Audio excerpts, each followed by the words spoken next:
رگز news کے ادبی گوشہ میں ایک مرتبہ پھر آپ کو خوش آمدید کہتا ہوں۔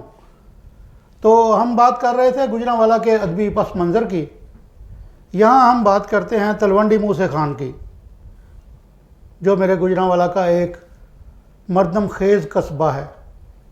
یہاں 1909 میں ایک نامور رومانوی شاعر نے جنم لیا جو دنیا میں جہاں جہاں اردو جانی جاتی ہے عدم کے نام سے موجود رہتا ہے۔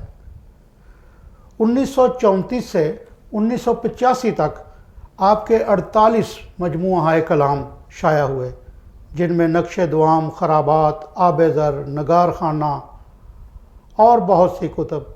کلیات عدم کے نام سے ان کا کل کلام 2009 میں شائع ہوا۔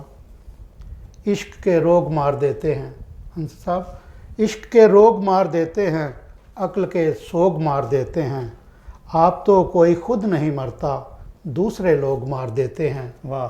تو رانا صاحب مجھے بھی ایک ادب کا شعر پیش کرنے کی اجازت دیں۔ جی جی بالکل۔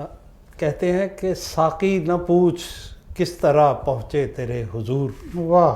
ساقی نہ پوچھ کس طرح پہنچے تیرے حضور، رستے میں ایک طویل بیابان ہوش تھا۔ واہ واہ واہ! یہ ادم صاحب کا شعر۔ اب میں بات کروں گا انہی ایک ہم عصر شاعر جی جن مشہور زمانہ شرقی چاند پوری، جن کا اصل نام محمد یوسف تھا، جی وہ بھی ان کے ہم عصر ہی ہیں۔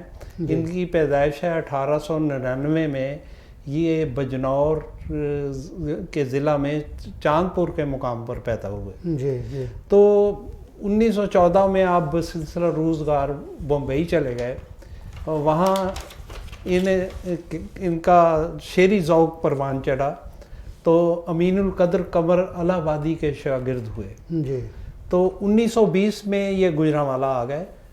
تو گوجرانوالہ میں انہوں نے فن شعر و سخن کی اتنی آبیاری کی ہے کہ شاید ہمارا شہر جو ہے۔ اچھا، میں نے یہ بات ہو سکتا ہے ٹھیک ہو یا نہ ہو، لیکن میں نے سنا ہے کہ شرقی صاحب اپنی زندگی میں اپنی کوئی بیاض مرتب نہیں کر سکے۔ یہ درست ہے بات؟ ان کا جو کلام ملتا ہے نا، ہمارے دوست ہیں نجمی صاحب، جی اقبال نجمی صاحب، جی وہ تو میرے استاد بھی ہیں۔ انہوں نے شائع کیا جو کلام میسر آیا، یا ان کے بارے میں مضامین، اور ان کا ایک تعزیتی مشاعرہ جو ہوا تھا ان کے لیے، وہ سارا اس میں بالکل انہوں نے مجھے بتایا بھی تھا نجمی صاحب نے کہ انہوں نے حیات جاوداں کے نام سے ان کا کلام بزم فروغ ادب اکادمی کے تحت شائع کیا تھا۔ اس میں بڑے بڑے جید لوگوں نے لکھا ہے، کیونکہ ڈاکٹر وحید قریشی بھی گوجرانوالہ کے ہیں، انہوں نے لکھا ہے، اور پروفیسر جاوید اقبال صاحب نے، عزیز لدھیانوی نے۔ جاوید اقبال صاحب نے یا اقبال جاوید صاحب نے؟ اقبال جاوید صاحب نے۔ ایک جاوید اقبال ہے، ایک اقبال جاوید صاحب ہے ہمارے، یہ جو گورنمنٹ کالج میں پڑھاتے تھے۔ اقبال جاوید ہی ادب کے حوالے سے معتبر نام اقبال جاوید صاحب۔ تو انہوں نے بہت خدمت کی ہے شعر و سخن کے حوالے سے گوجرانوالہ میں رہ کے، اور تا دم مرگ یعنی 1960 تک پھر آپ گوجرانوالہ ہی رہے۔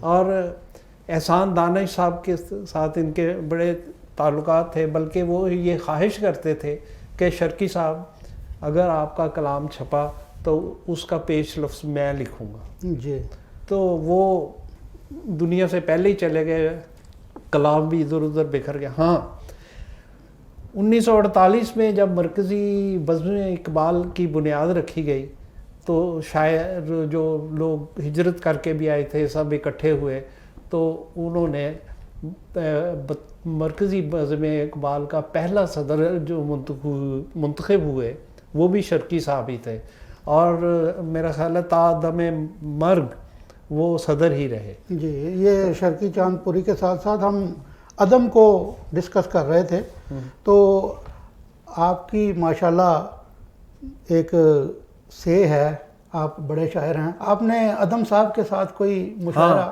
یہ مجھے اعزاز حاصل ہے جی کہ 1971 میں یہاں ایک مشاعرہ ہوا تھا، لبو رام کلب ہوا کرتی تھی جہاں اسٹیڈیم ہے نا اس کے باہر کی طرف، تو وہاں ارشد میر صاحب اس کے مطلب کمپیئر تھے اس مشاعرے کے، تو اس کی صدارت کی تھی صوفی غلام اسوہ تبسم صاحب نے.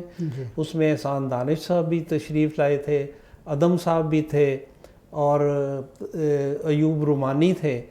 اور اس مشاعرے میں بزرگ شعراء کے علاوہ جو ہم جیسے نوآموز تھے، ان میں ایک میں نے پڑھا تھا اور ایک امین خیال نے. اور ایک چھوٹی سی بات ہے دلچسپ سی کہ پہلی دفعہ ہمیں کسی شعری نشست میں ایک لفافہ بھی ملا تھا جس میں 50 روپے تھے. تو یہ میں یادوں کے حوالے سے میں نے بات کی ہے. بات چل رہی تھی شرکی چاند پوری صاحب کی، اور شرکی چاند پوری صاحب کے شاگردوں میں جو نام میرے ذہن میں آ رہے ہیں وہ ہیں حافظ سلیم تابانی، عزیز لدھیانوی، راز صدیقی، غیرت رحمانی، سلطان شوکت زاہدی، سجاد مرزا، اور خلیفہ امام الدین بقا، الیاس فیض آبادی، اور بہت سے نام ہیں جو میرے اس وقت ذہن میں نہیں آ رہے. اچھا، ایک اور بات میں آپ سے پوچھنا چاہتا ہوں. آپ نے تو ان کے ساتھ کوئی تھوڑا بہت وقت گزارا ہے. ان کی شاعری کے بارے میں کہا جاتا ہے کہ یہ روایتی شاعر تھے. روایتی شاعر ضرور تھے، لیکن قادر الکلام اور محاسن شعر سے اتنے آشنا تھے کہ علامہ والحفیظ کہہ سکتا ہوں میں. تو انہوں نے ویسے تو نعت، حمد، منقبت، سحرے، مبارکبادیاں، قطع، رباعی کے علاوہ ایک پابند موضوعاتی نظمیں بھی کہیں، لیکن اصل میدان غزل ہی تھا ان کا. اور تو میں اب بات کروں گا چند اور چراغ جو گوجرانوالا سے روشن ہوئے. ان میں چودھری عبدالحمید خان نواحی گاؤں منڈیالہ وڑائچ میں 1881 میں پیدا ہوئے. مولانا الطاف حسین حالی سے براہ راست فیضیاب ہوتے رہے. ان کے بعد ایک اور شاعر ملک نصر اللہ خان عزیز تھے جو گوجرانوالا کے نواحی گاؤں مان میں پیدا ہوئے. ان کا ایک شعر جو بہت معروف ہے لیکن شاید لوگوں کو ان کے نام کے حوالے سے نہ یاد ہو، کہ میری زندگی کا مقصد تیرے دین کی سرفرازی، میں اسی لیے مسلمان، میں اسی لیے نمازی. واہ واہ.